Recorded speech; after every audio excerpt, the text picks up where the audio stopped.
चंद्रभूषण सिंह जी, अहमदाबाद से। श्री हरिवंश।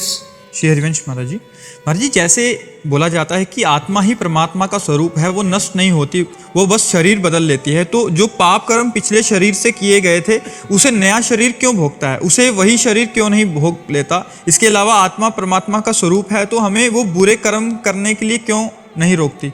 आत्मा क्या रोल है महाराज? आप अपने आत्म स्वरूप को जानते हैं? नहीं जानते ना, इसीलिए आपसे गलती होती है, क्योंकि आप अपने आत्म स्वरूप को न जान करके शरीर से तदात्म कर लिए हैं, मैं पुरुष हूँ। ऐसा है ना, जब आप शीशा देखते तो यही तो लगता मैं हूँ।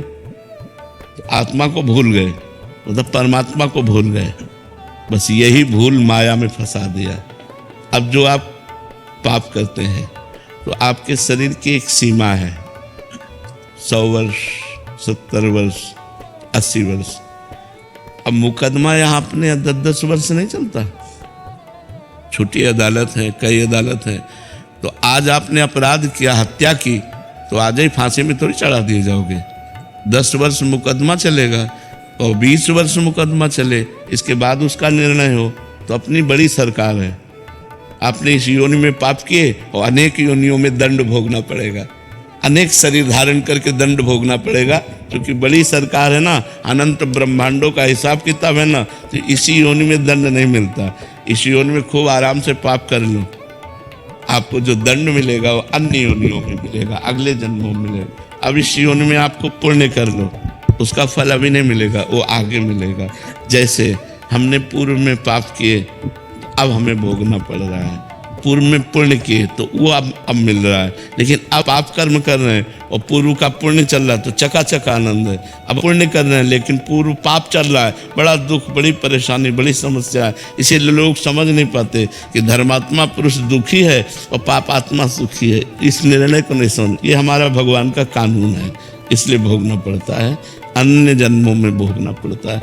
यहाँ तक कि भीष्म जी सरसैया पर पड़े हुए हैं, उन्होंने कहा प्रभु इस जन्म की बात क्या, मैं 70 जन्मों को देख रहा हूँ, कोई पाप नहीं किया ऐसा जिसके परिणाम से मुझे सरसैया पर 6 महीना लेटना पड़े। तो भगवान ने कहा और आगे बढ़ो, 100 जन्म के बाद आपने पाप किया था।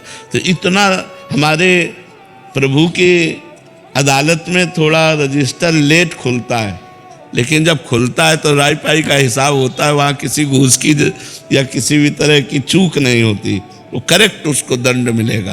तो इसीलिए हमको मनुष्य जन्म में किए हुए कर्मों का फल हजारों योनियों में भोगना पड़ेगा। तो हमें मनुष्य जन्म में बहुत सावधान रहना चाहिए। पशु पक्षी की योनियों के किए हुए कर्म केवल भोग होते हैं। जैसे सिंह गाय को मार के खा रहा है तो उसको कोई पाप थोड़ी लग रहा है, बिल्ली कबूतर चूहे को पा रही तो कोई पाप थोड़ी लग रहा है, क्योंकि उसका आहार है, आहार निश्चित किया गया है। मनुष्य अगर मुर्गा खा रहा है, बकरा खा रहा है तो पाप कर रहे हो, क्योंकि वो तुम्हारा आहार नहीं, तुम्हारा रोटी दाल आहार है, तुम्हारा साग सब्जी आहार है, घी दूध आहार है। ये तुम्हारा मांस बकरा भैंसा मुर्गा जो खा रहे हैं ना, ये दुर्गति को प्राप्त होते हैं। अब इस जन्म में जो हम कर्म करेंगे हमें आगे जन्म मिलेंगे, हिसाब ऐसा है।